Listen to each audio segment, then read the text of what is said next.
construction. Combien de fois t'es-tu retrouvé à donner, à offrir, à te mettre en quatre pour des gens qui, au final, n'étaient jamais là pour toi quand tu en avais besoin?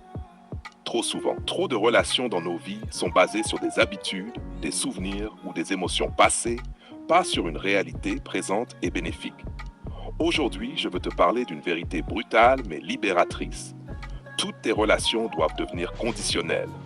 Pas par méchanceté, pas par cynisme, mais pour te protéger, pour te renforcer, pour t'élever. Partie 1. Comprendre la conditionnalité. Une relation conditionnelle, ça ne veut pas dire « je t'aime seulement si tu m'aimes en retour ». Ce n'est pas une transaction affective superficielle. C'est poser un cadre clair. Je donne, je participe, je m'engage, mais seulement si l'autre respecte, valorise et renforce ce que j'apporte.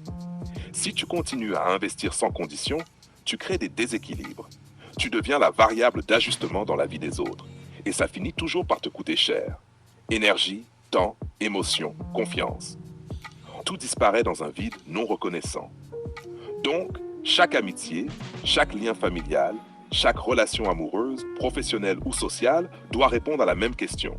Est-ce que cette personne élève ma vie ou la tire vers le bas? Partie 2. Identifier les poids morts. Dans la nature, ce qui ne produit pas disparaît. La compétition est une loi universelle. Les relations aussi. Regarde autour de toi. Certains prennent tout et ne donnent jamais rien.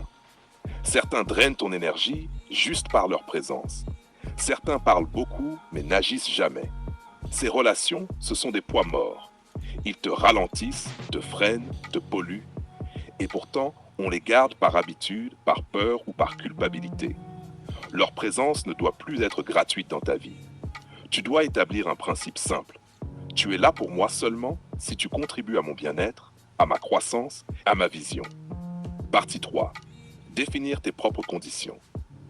Chaque relation doit être définie par des conditions explicites, même si elles ne sont pas dites à voix haute. Je suis loyal, mais je ne tolère pas le mensonge. Je donne mon temps, mais je n'accepte pas qu'il soit gaspillé. J'offre du soutien, mais je ne serai jamais le refuge de l'indifférence. Ces conditions ne sont pas des barrières. Elles sont des filtres, des garde-fous. Elles définissent la valeur que tu acceptes de recevoir et la valeur que tu choisis de donner. Apprends à reconnaître ces conditions chez toi et chez les autres.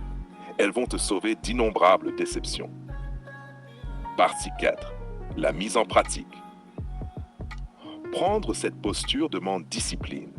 Ça se manifeste par des gestes simples. Dire non quand tu sens que ce n'est pas aligné. Retirer ton énergie de ceux qui ne respectent pas tes règles. Cesser de pardonner automatiquement ceux qui répètent les mêmes erreurs. Ce n'est pas cruel, c'est stratégique. Tu crées un environnement où les relations qui restent sont réellement précieuses, c'est aligné avec ton objectif de vie. Partie 5. Avantages et puissance.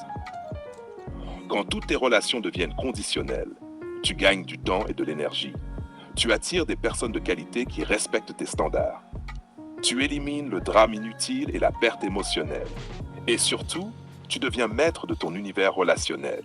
Tu ne subis plus. Tu choisis. Tu élèves. C'est ainsi que tu deviens un aimant pour les relations solides, authentiques, profitables pour toi et les autres. Conclusion. N'attends plus que les autres changent. Change ta manière de gérer tes relations. Pose tes conditions. Refuse le vide. Refuse les poids morts. Refuse l'indifférence. Toutes tes relations doivent devenir conditionnelles. Et quand tu le fais, tu découvres que la liberté, le respect et la puissance relationnelle ne sont jamais apparus aussi clairement dans ta vie. Si tu veux,